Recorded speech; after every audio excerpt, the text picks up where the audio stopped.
This is Mike Fallon with Syxx, and today I am joined by Mr. Larry Bundy Jr.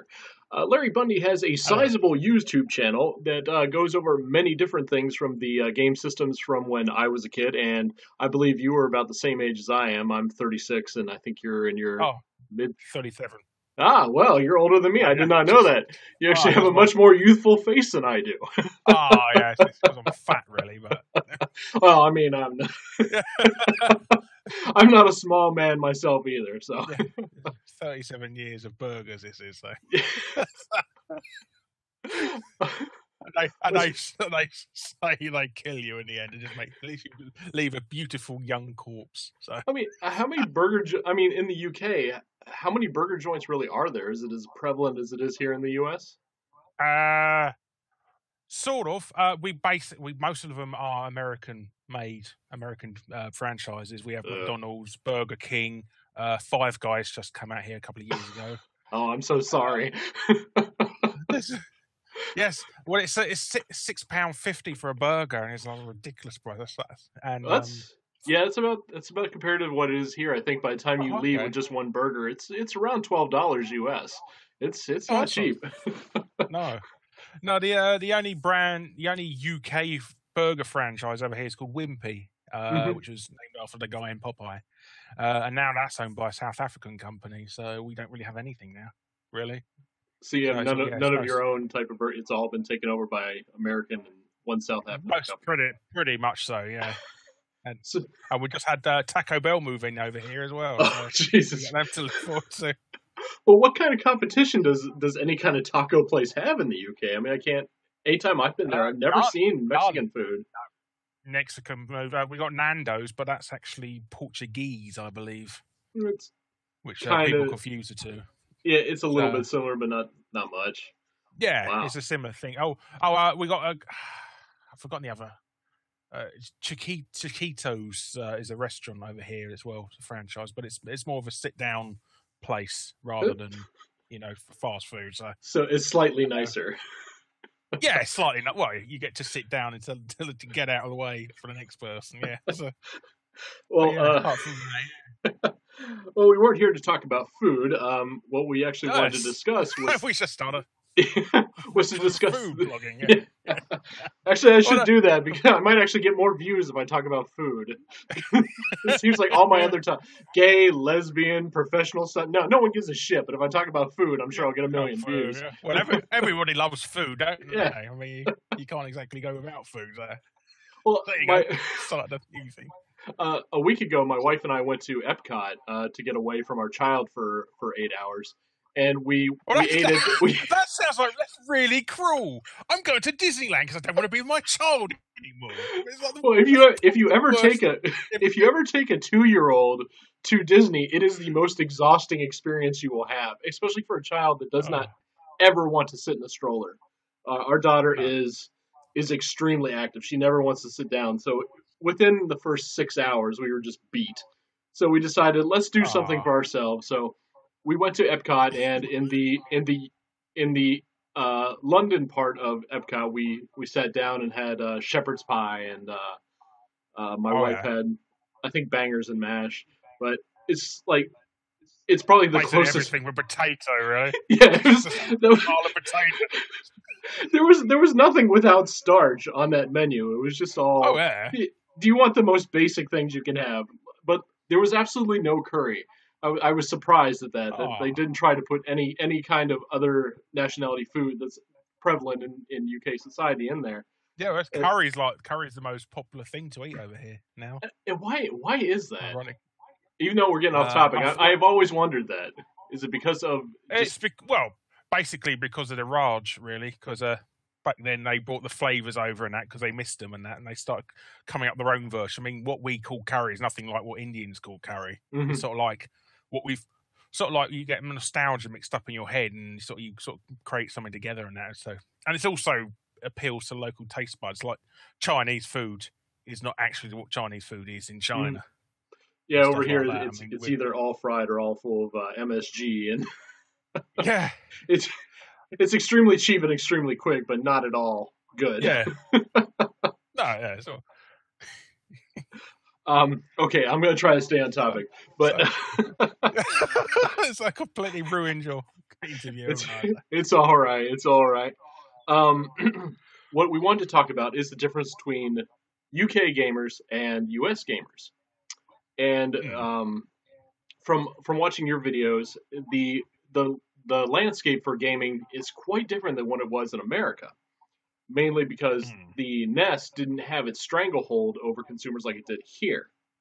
So Yeah. you had the ZX Spectrum, you had much more Yeah. Commodore games than we did. Yeah. VIC 20, all that kind of stuff, and even the Genesis pretty much had a major hold on the gaming populace there, I believe, but I don't I know if. think yeah, it's off the. It was definitely off the back of the Master System's popularity Mhm. as well. So So that was why it done so popular over here. Yeah.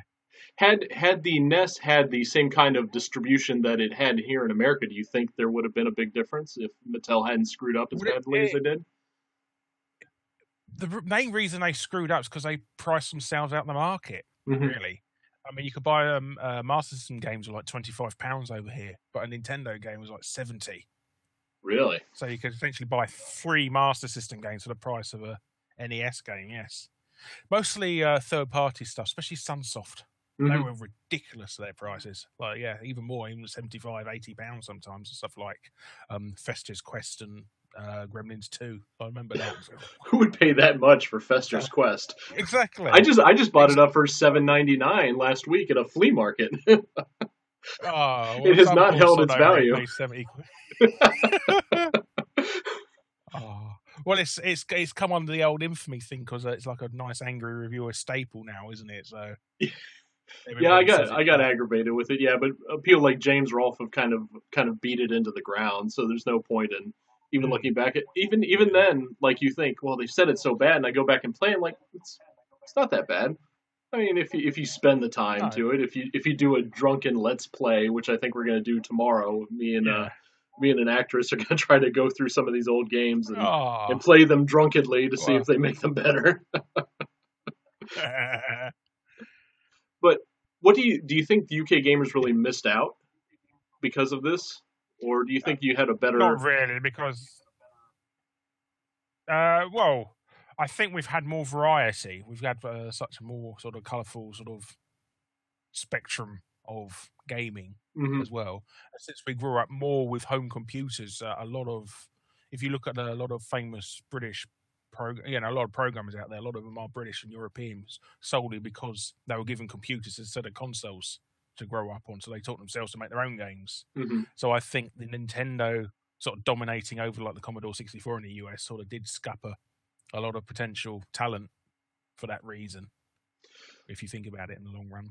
Yeah, and I come from, like I'd mentioned before we started recording, I come from a little bit different background. My parents bought me a Sega Master System and a Commodore almost within a year apart, and I never had a NES at all until just 6 months ago when I bought a retro system. That was my first time actually having one. Oh, So I grew up learning about computers more, and all my friends never wanted to play any of the Commodore games, never wanted to play Master System games, and oh, they were I think they were so, I don't want to say brainwashed because that's just stupid, but the ease of mm. access for Nintendo games seemed to have been better than it was for Master System games. Master System games were damn hard.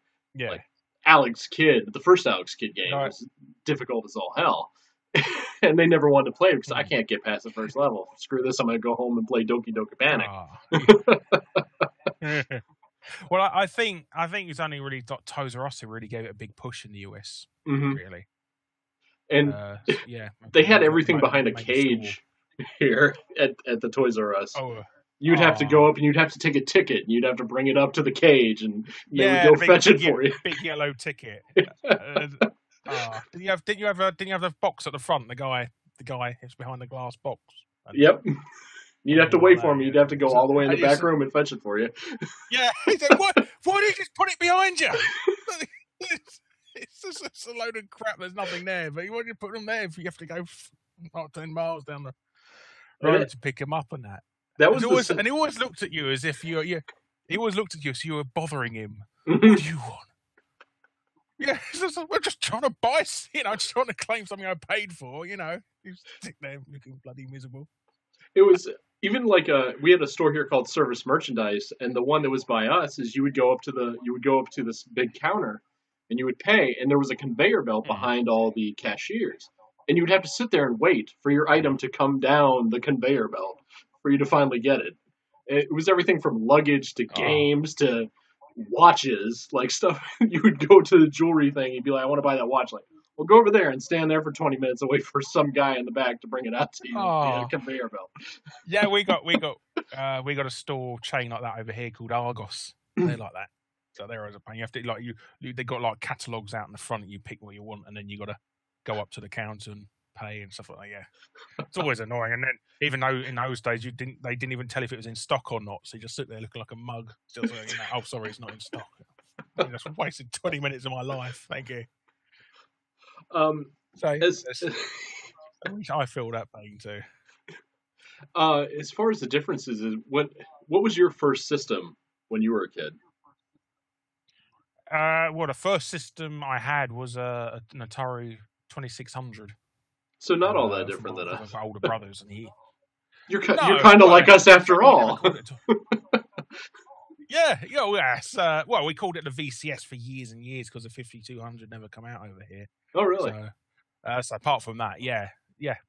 So apart from that, I grew up on that, playing stuff like that. But the first home computer I bought was an Amstrad CPC, which is really criminally overlooked, really, because it's a fantastic machine. It's like by far the best sort of colourful graphics and that.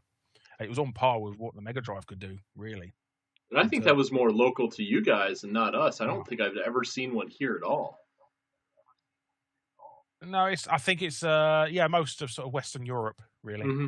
It was called the Schneider in Germany, and it was really massive in France. Like massive, it was like the NES of France, the Amstrad CPC. But it's well worth playing games on it. Looking for an emulator or something. What's it? Interesting, fantastic arcade ports. What was its killer app, if it had one? What was the thing it was most known for? Well, it's loads of arcade ports, but I think one of the most famous is loads of ocean games and stuff like that. Chase HQ, Rainbow Islands, stuff like that. So it depends on what era you were, because like first, mm-hmm. Things like home kids in their bedrooms making games for it, and then it grew up to sort of arcade ports and movie licenses. Like Ocean cut their teeth on it. And they brought out loads of movie games on it. Yeah, there's loads of stuff you wouldn't even expect to be a movie game. So. Yeah, it was kind of the same for the Commodore 64. A lot of Ocean and Data East was the big producers of games over here. And coding was never a big thing for us, because in the 80s, like almost all the way until just like 2006, computers were still considered very, very geek chic or nerdy.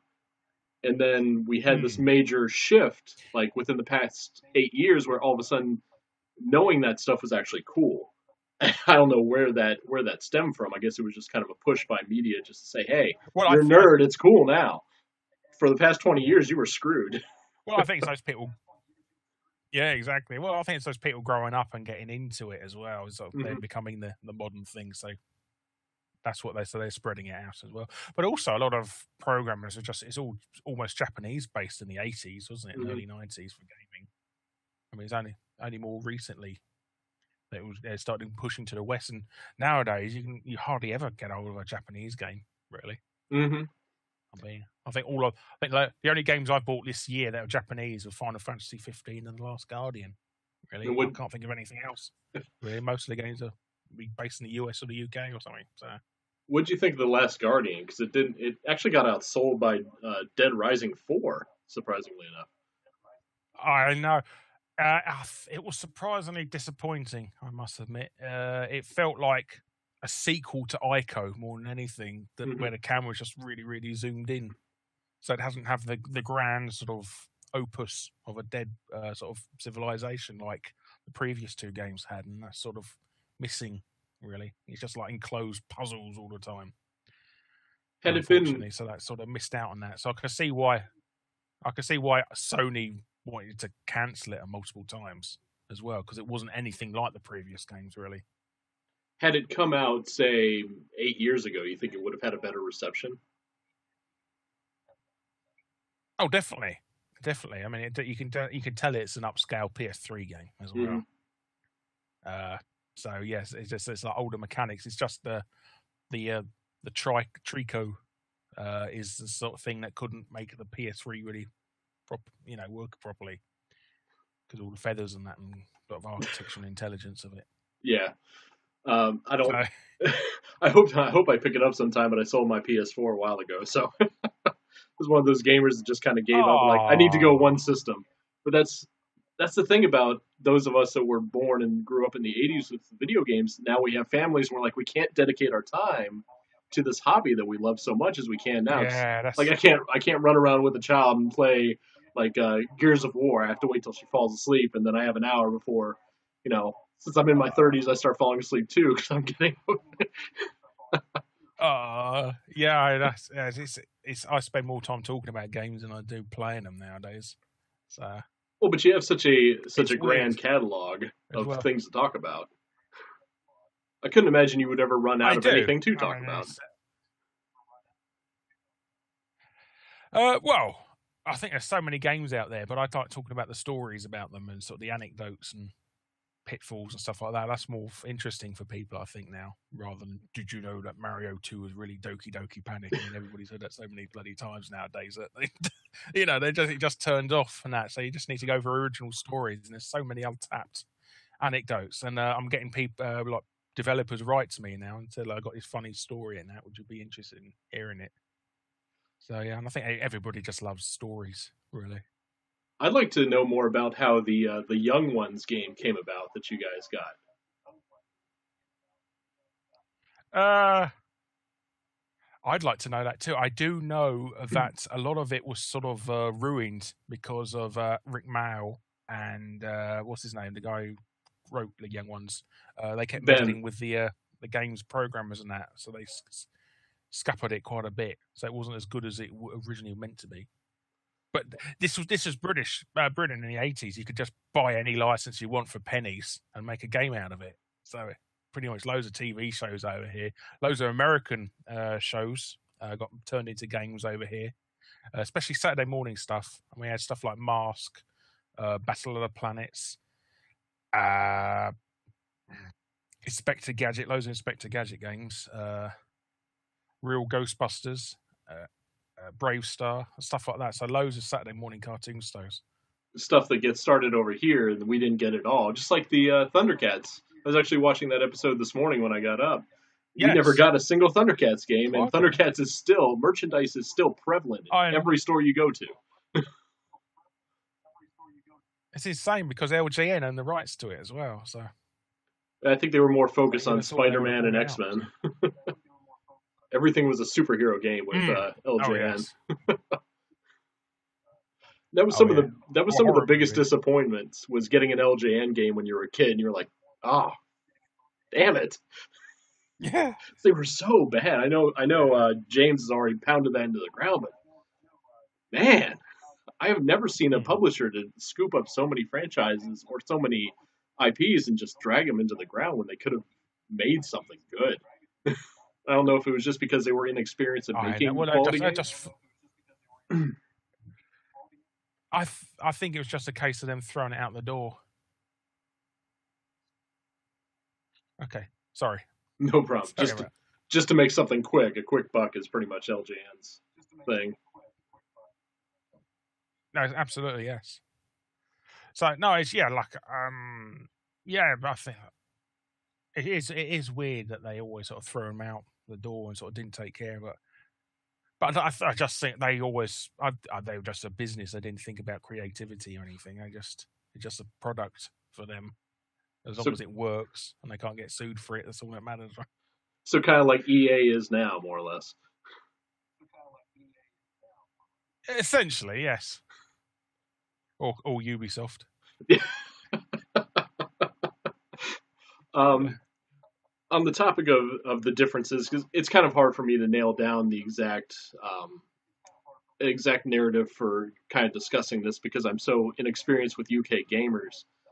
with your experience with U.S. gamers, what differences do you see between us and you guys? You just keep talking about the bloody NES all the time. That's all. That's it. Just shut up about it. Jesus, there's other things. There's other systems out there. There's... You have no idea how hard it was to find anything else. When my parents got me the Master System, years after that, when I think I was 11, they got me a TurboGrafx instead of an NES or a Genesis.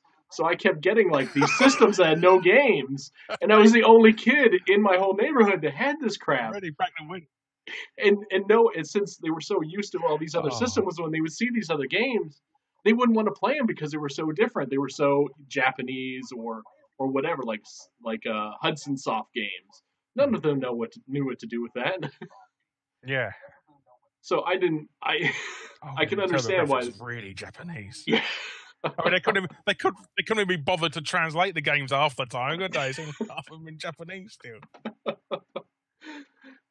Yeah, I mean, I think the rarity of the games that were on the NES that were Hudson Soft were a very good Batman game based on the first movie, the sequel, and like some island adventure stuff. But that was pretty much what a free runner is known now as. Like Mario Run is basically his island adventure with a Mario skin on it. I think they made a bonk game in the end, didn't they? For it, they did for the NES, and I think they did for the Super NES too. Yeah, I don't know if you guys got, but we did. I saw it here a couple times, and I think I've seen it go for about $120 at a flea market. Oh wow! They really know their things at flea markets now, isn't it? It's not just some old dippy granny that goes, "Oh, I think it's worth at least $5." Oh, and flea markets here are a crapshoot. You'll go to one. We have one down the road called Big Top Flea Market. It's basically a giant metal structure with all these. It's like an octopus of flea markets. And you'll go down, you'll see just white trash, like the trashiest of people you can find in Florida selling, used coffee mugs and like old Playmate Star Trek figures that are all worn from being in the sun. And then you'll come up to a guy that actually has a good setup. He's got all these games, and he's got almost everything under the sun set up and working. And you'll find that little gold mine. You'll go in there and be like, "Oh my god, I can find Majora's Mask, like the gold version of Majora's Mask for $50." Like, fine, whatever. It's not eBay. I'm happy with that. And then the rest of the guys are just like, we got a bunch of Atari 2600 games in a box underneath a table. Just rummage through there and find what you want. It's a real crapshoot when it comes to finding games. Don't you get the people now? They have a pile of games on there, and then they go and look up on eBay how much the price is worth, and they go, "Oh, it's worth $500 on there." Yeah, I don't know where they get the prices from. You set up a stall here and just put it on eBay, and if you think it's worth that much, yeah. So I'm not paying that much. It's a store price. So that's like when you find the ones that don't have a price. Just go on eBay if they want those ridiculous prices. When you don't find one that has a price label on, you take them up, and then it takes a minute to look it up. I'm like, I don't know. What is Sonic and Knuckles worth right at this moment? Let me see. Their iPhone. Yeah. $50? Fuck. Yeah. And the worst thing about eBay is it's always somebody who finds a game in their attic, and just because it's old, they assume it's worth a lot of money, so they stick up for a ridiculous price. And then somebody else sees that auction and thinks, "Oh, that's worth a lot of money. I'll put mine up there for ridiculous prices." That's also inflating. So you got a big domino effect of just like a generic game like Friday the 13th, suddenly jumping up to $100 or $200 a piece. Yeah. What about Super Mario Duck Hunt goes for like $25 sometimes. I found that for $3 last week. Common game in existence. There's 40 million copies in existence. I think they're not that rare. Has the NES Classic been selling well over there, like it is over here? Well, we can't get hold of can't get hold of the thing. It's just again, it's people growing up with this false nostalgia over here that because the Americans are always going on about the NES on YouTube and stuff like that. They think, oh, we must have the nostalgia as well. And nobody played the bloody things over here. Half the games on the NES Classic over here didn't even come out over here. So what's the that's how much ignorance there is about these old systems. Well, here everyone's kind of hoarding them for right before Christmas. I mean, and selling them. nobody. Yeah, bloody price scalpers, bastards. But you don't want to pay $300 for a NES Classic? Come on, man, it's totally worth it. Oh yeah, yeah, it's worth it. I can only buy 6 of them for that price originally. And they're going to release a ton of them after Christmas as well, and the New Year, and they're going to be worth absolutely nothing as well. I wish I bought the Genesis one that came out. I bought it when I was up in New York a couple weeks ago, so we had something to play in our hotel room, and it had the games you would expect from Genesis, and it wasn't that bad. But I'd like to see other systems come out and aside from Atari put out a whole bunch of flashback systems, but none of them have HDMI, so I can't see my picture perfect blocks and whatever. So I wish other systems would kind of jump on that train and do it, especially old like Commodore. Well, there is a Commodore plug and play joystick. Is there? Out there? I think you can get it on Amazon still. But is it PAL output or is it NTSC? That is one. Yeah, it's NTSC as well. But yeah, just look C64 plug and play on Amazon and you can get it. It's got about 30, 40 games on it. Did you have a Commodore when you were a kid? I did not know. I borrowed one off a friend for a while, and I found one at a flea market a couple of years later. I've got about 6 of the bloody things now. I've also got they actually they remade it over here as a console as well, the C64 GS, and it's exactly the same, except it hasn't got a keyboard. Which is stupid because some of the games, like, they didn't even bother programming the controls out of it. They actually made a Terminator 2 bundle originally for it. And then they realised that the first thing you see when the game says press space bar to start, and you can't press start on a console, so completely messed that up. So there was a retro stuff like that over here. There was a retro system that just came out. I saw like Re-Res did a review of it where they did like for the arcade shooters like 1941, where it's a portrait. They didn't bother to program it correctly, so it's landscape. So you're playing the game like that. And they didn't bother to fix it. There's no way to upgrade it. Retro generations, yeah. I was supposed to. Oh, it's terrible. Oh, I know, it's such a waste that is. And also, they advertised Data East on the box, and there's only one Data East game on there as well, which is sort of defeating the object, sort of misleading. Technically, it's correct though.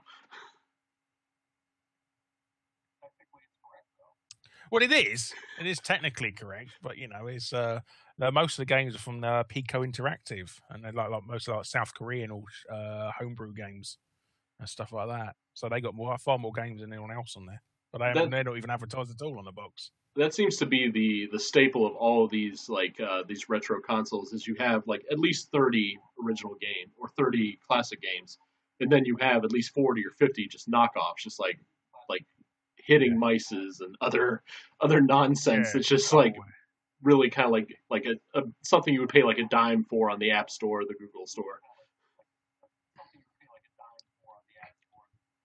Yeah, well, it's stuff. Yeah, it's stuff you wouldn't even get for free, was it? I don't want that. So yeah, everybody has to have some. Yeah, you have to fill it up with some crap, don't you? These things. Now that the generations are kind of concurrent nowadays with the Xbox 360 up to PS4, there's not really a gap in what we experience from one side of the pond to the other. But are you still seeing any kind of differences between the way we enjoy our games and the way you guys enjoy your games? Not really. Well, not really. I think hurling abuse at somebody you'll never meet in real life is pretty much universal in online gaming. So apart from that, no, it's pretty much the same. I mean, we probably get more soccer games over here, and you get more baseball games. But aside from that, it's pretty much the same now, universal. So. How many iterations of cricket or baseball or basketball or football or soccer can you actually have before it becomes tedium? Oh, exactly. Well, EA like to shove them out every year. I mean, realistically, you only need to do a bar one like every 3-4 years, really. Not even that sometimes, because they just use the same engine. They just swap the players' names around. What they need, I mean, in an ideal world, all they should do is just release one game and just release yearly updates for it that you pay for. But obviously, that's not profitable enough, is it, for EA? So they'd rather make you pay the same thing everything for make you pay the same thing for every year for years on end. Well, I think if you had like a subscription service for sports games, it would probably work out. You pay $30 a year and you get your whole new roster and whatever updates there is. I think that would be more profitable to EA or to 2K than putting out another box, printing more CDs, printing more stuff, doing a whole new ad campaign. It seems like it would just be better all around just to start doing it that way. And hopefully, since season passes are becoming the norm, that's something that sports games would take up.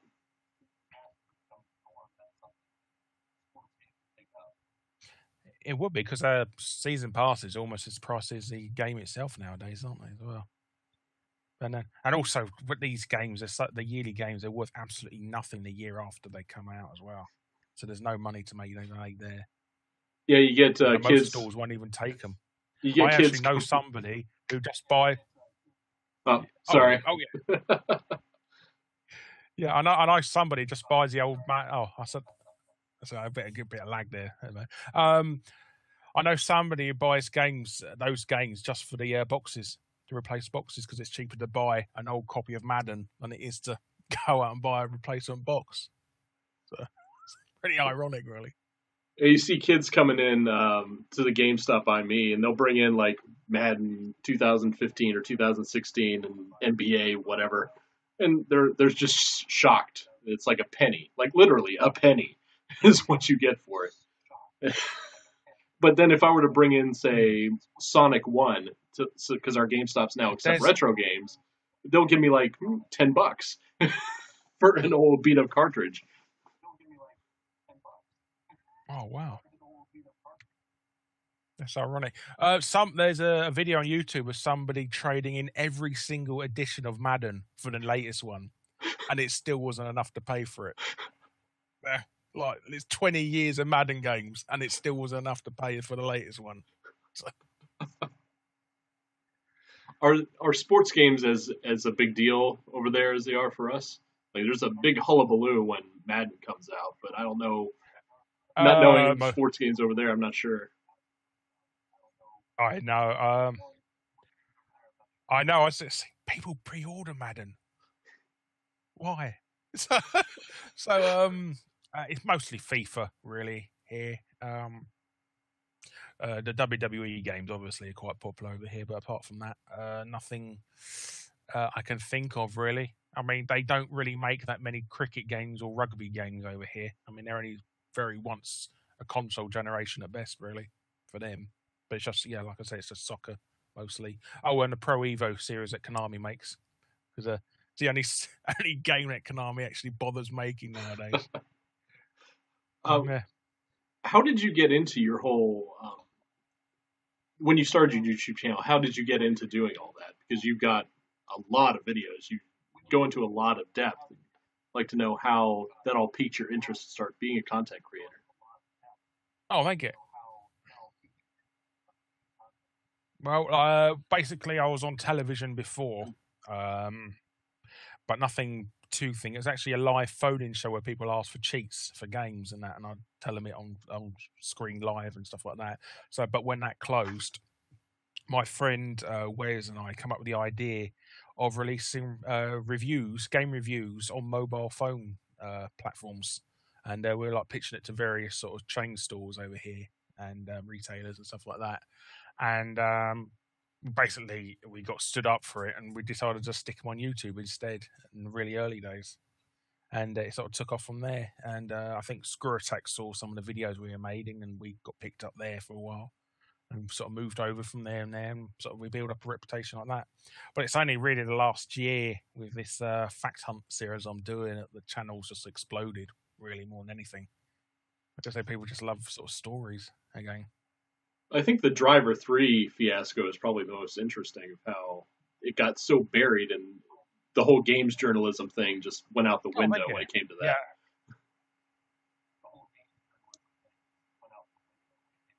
Oh yeah, well, it's something I've been wanting to talk about for years as well. That video, but yeah, no, like I am surprised that people have written in the comments. I've never heard of this before. I mean, they've done an amazing job of burying it. But then again, there was no YouTube, no Facebook, and no sort of Reddit back then, so you could bury that sort of stuff quite easily. I mean, it'd be impossible for them to do it nowadays. It'd be on every single news site everywhere, apart from Kotaku, who would be kissing their ass. But apart from that. Where do you see your content going from here? Yeah, they'll probably twist it round to say if you. I don't know. I'll probably do something. I don't know. Maybe I might patent the word fact and then lose all my subscribers, like the Fine Brothers or something. I don't know. I know I'm going to ask something up later on, but I'm going to be doing these more facts now, trying to find sort of story-based stuff. So I'm going to carry on with the Fact Hunt series, definitely, because that is where sort of the money is, as it were. But apart from that, sort of everything's on the horizon, really. I've been doing a bit of artwork lately as well. I used to do artwork in the games industry, and I've done some box art for some unreleased Genesis games that were made in South Korea, and they are coming out in January. That's a game, Pico Interactive, they're doing them.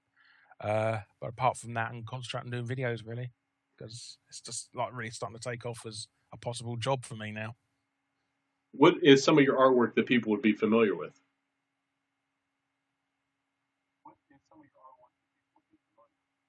I worked on Oni on the PS2, it's Bungie's game.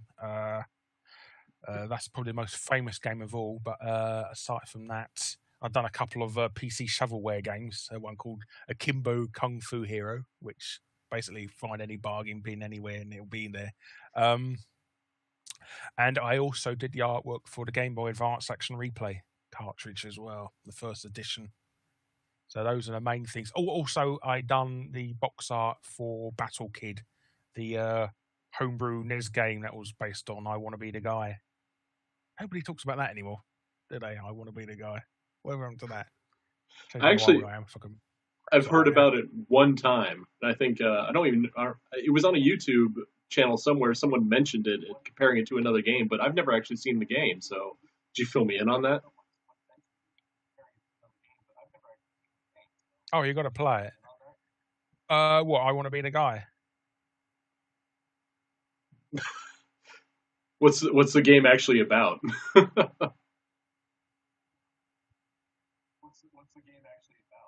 Oh, sorry. There's quite a bit of lag at the moment, so I'm getting half a conversation here. So, which game are we talking about? I Want to Be the Guy.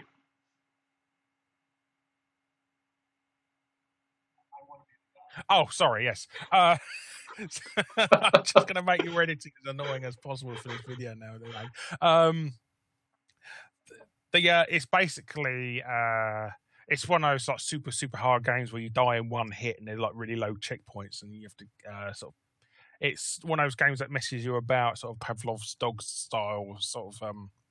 One thing that will help you one time will kill you the next time, and that as well. So it's a little process of repeating. Type error. Forgotten the word. Trial and error. That's the word. Not thinking today. Got my stupid head on. So yes. So that's what it's like. Yeah, it's worth playing. It's worth playing, but you will get really, really angry from it. I mean, it'll really push your blood pressure over. What would you say is one of your favorite games of all times?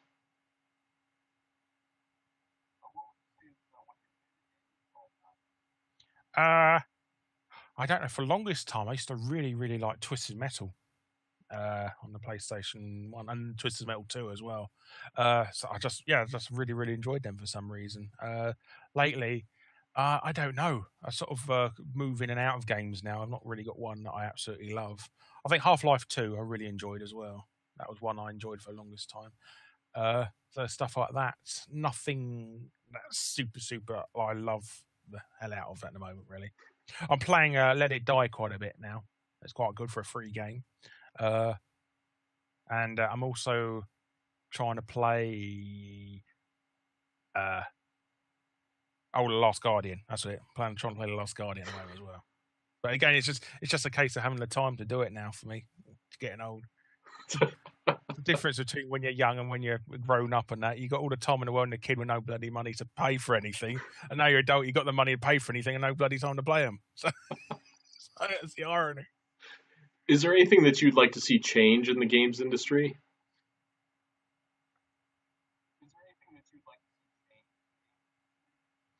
I would like to see a bit more, be able to have some sort of Steam type online service for consoles.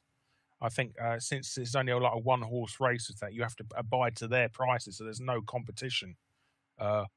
Unlike there is on PC, where everybody has to sort of fight to get the lowest prices and stuff like that. You've got like humble bundles and stuff like that. You've got nothing like that on the console.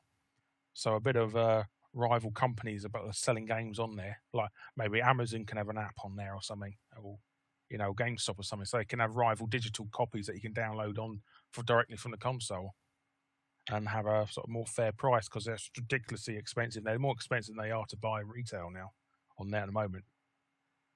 Couldn't we have had that with the Ouya? That'd be a nice thing to do.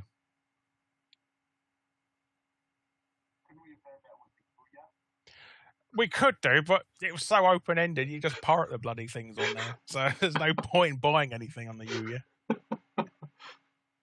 How'd that go over there? I know you can find it like in a bargain bin right now here, like within the first 6 months, but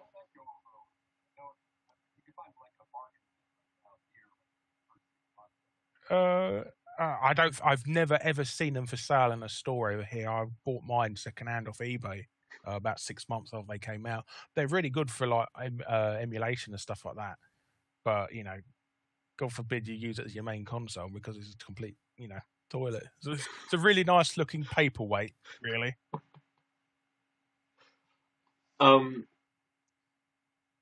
Excuse me.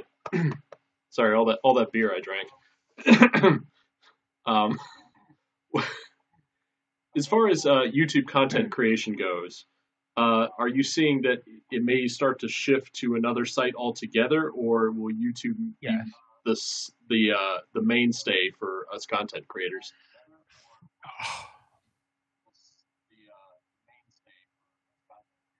I think YouTube is pretty much the dominant force, unless somebody like Yahoo or Amazon tries to make a rival site and actually tries to actually have some effort into it. That would work. I mean, I've heard of them trying to do rival sites in the past, and all they do is just hire the big YouTube channels and ask them to make content on there. And I think that's a bit pointless because they should be going for the mid-tier sort of talent and stuff like that. Because if you can have the right, same content on a rival's platform, there's no point going over there, is there? So they do need to sort of work on sort of creating their own talent, as it were, encouraging it rather than just picking up the big people. And also, they always go back as well. I think until there's some sort of serious competition, YouTube will be here to stay, unfortunately. What's your process for creating your videos? How do you get it started and bring it to the end product that you have?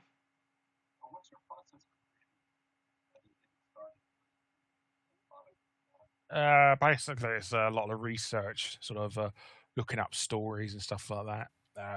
Trying to find anecdotes.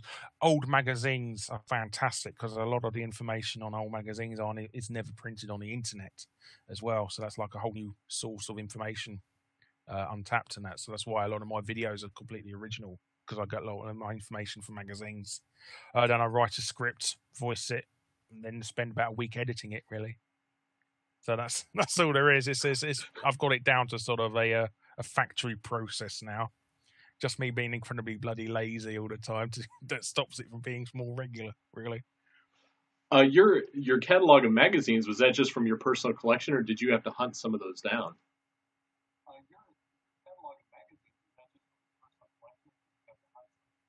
A lot of I lost a load in my shed a couple of years ago, so I do have to go and sort of hunt for some on eBay and stuff like that to try and find it. Luckily, like archive.org have printed a load on their website now, so it's easy to go through there and just look for old stuff, especially if it's like really, really old stuff, because a lot of these magazines are going for quite a bit of money now as well. So like $30-$40 for a single magazine sometimes, depending on what's in the what's in there. There's like a famous like interview or something on them, and they go for ridiculous money. Do you think games journalism has improved since those days of like a computer and video games magazine, or do you think it's just still kind of just a joke?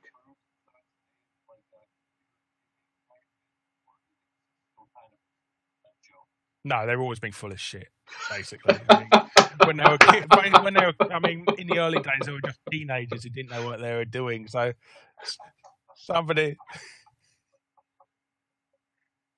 yeah, in the early days, they're just teenagers, sort of not doing what they're doing. So if somebody comes along and gives them a free vacation and that, they're winning, it's going to be the best game ever, and that. But nowadays, no, it's still crap. It's either due to incompetence or corruption as well.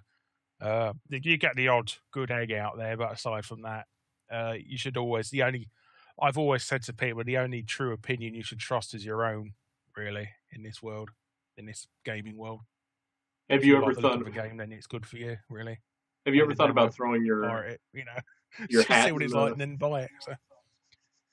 Throwing your hat in the ring for that kind of thing, of being a games journalist as a profession at a magazine?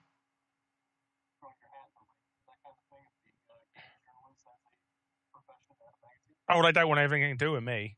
I've tried several times in the past. They just don't want to know me. Unfortunately, that's why I built up a YouTube reputation, really, because I've got nothing else to do in my life, so I might as well do it on YouTube then if nobody wants to hire me. So that's how I got there. Yeah. So yes, they don't really want to talk to me, unfortunately. Can't think why, but yes. So if you had to give up video games, what would be your other passion?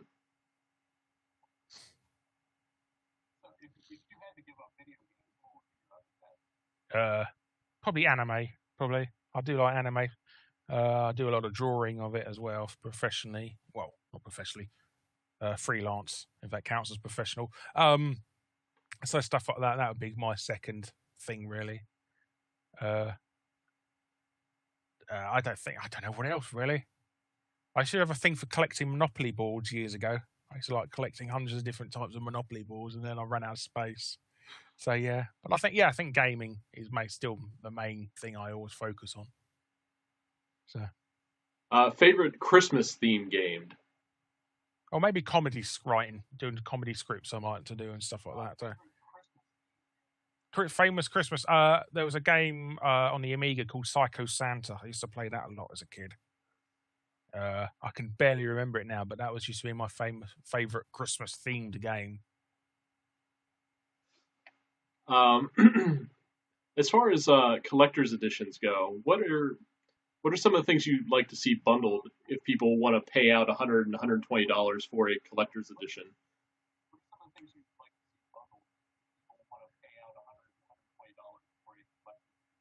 Something that's actually worth something, really, not just a plastic statue, really. Something, and not a bloody art book. Art books are crap. Why do you keep putting art books and say you can read them once when you take him into the toilet with you, look at it once, and then put it in the box for the rest of eternity? That's all you do with an art book.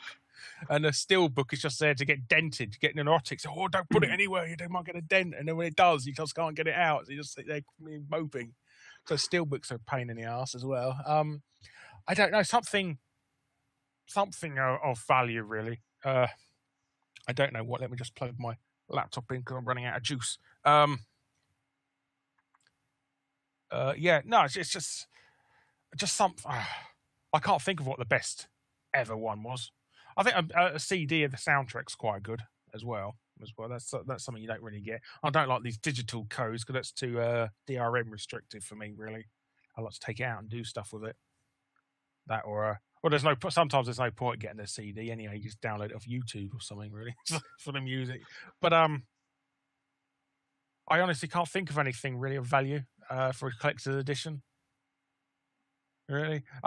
Call of Duty was quite good when they used to give out things like remote control cars and sort of drones and stuff like that. That's a fun thing to do. But aside from that, something that'd be practical. Oh, water bottles. The hell is that about? What would you want a water bottle? Again, it's something that you'll never use. And if you went round that, you just look like a weirdo, wouldn't you? You get beaten up, kept carrying. Look at my Call of Duty water bottle. Look, quenching my thirst, Call of Duty style. Like, please don't hit me. Yeah.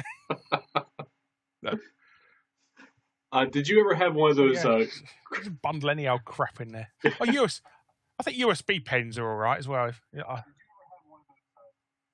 Sorry, that lag is really messing me up.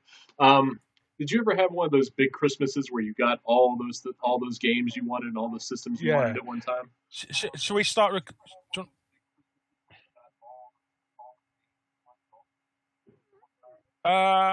Probably 1987 when I got the Master System. That's the main I remember the most and stuff like that. I remember that getting quite a few games for that year.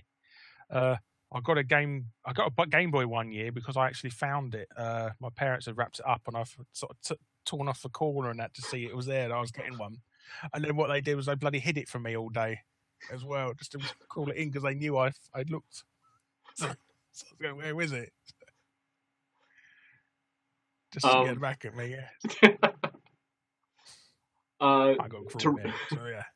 To wrap this up, where can our viewers find you? I know on YouTube it's Larry Bundy Jr., but what else do you have out there for people to track you down and cyberstalk you?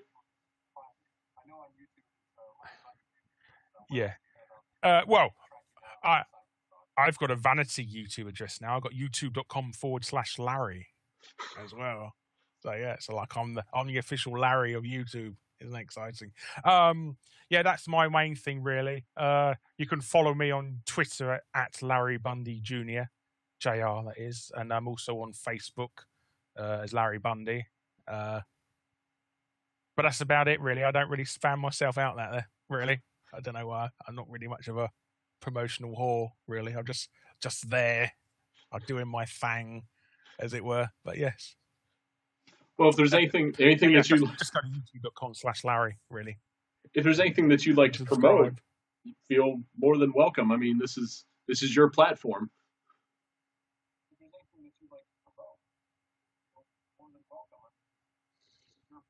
Oh, okay.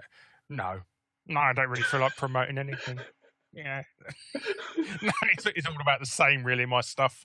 It's all about the same level of crap, really. So. You're seeing what you've seen when you see them all, so there's no point promoting anything above anything else, really. Don't forget to complain that you can understand my accent in the comments, because people love that. People think I'm calling myself Gorilla Larry as well for some reason nowadays. I don't know. Oh, I mean, so yeah, that's about it, really. When you say guru, I mean, I've never mistaken that because I can understand it. I can't think how you get gorilla from guru. Oh, okay. Yeah, if you just read a comment. I don't know. I swear people stick their fingers in their ears when they listen to YouTube videos because they go, "Oh, I don't understand a word he's saying." So yeah, so people think I'm called Gorilla Larry for some reason. Well, I think that's about all the questions I have for you, Larry. I appreciate you taking the time to speak to me on this Saturday right before Christmas, and I hope you have a Merry Christmas, and I hope this floods more people into your channel to give you more comments that are inane and stupid. And you too, sir. Oh, I hope so. I'm going stagnant. Nobody cares about me anymore. Yes, thank you very much for having me on your interview. Thank you very much, Larry. You have yourself a good day. Are you going to be doing any green screen? No, I got Christmas presents back there that I wrapped for my daughter. So, and I've got a tripod behind me, so I can't really do much green screening. I see that. Yeah, that's right.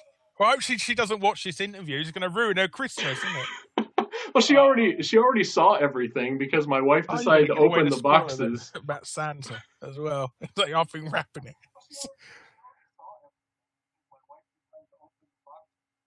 Oh, that's awful. Why don't you just tell her? Sorry, no, it's actually for me. That Barbie, that's mine for Christmas. Yeah. All right, Larry. Thank you very much. I'll talk to you later. Yeah, you're getting nothing. You can go. You're getting the body deodorant crit. Okay, take care. Bye bye. Bye.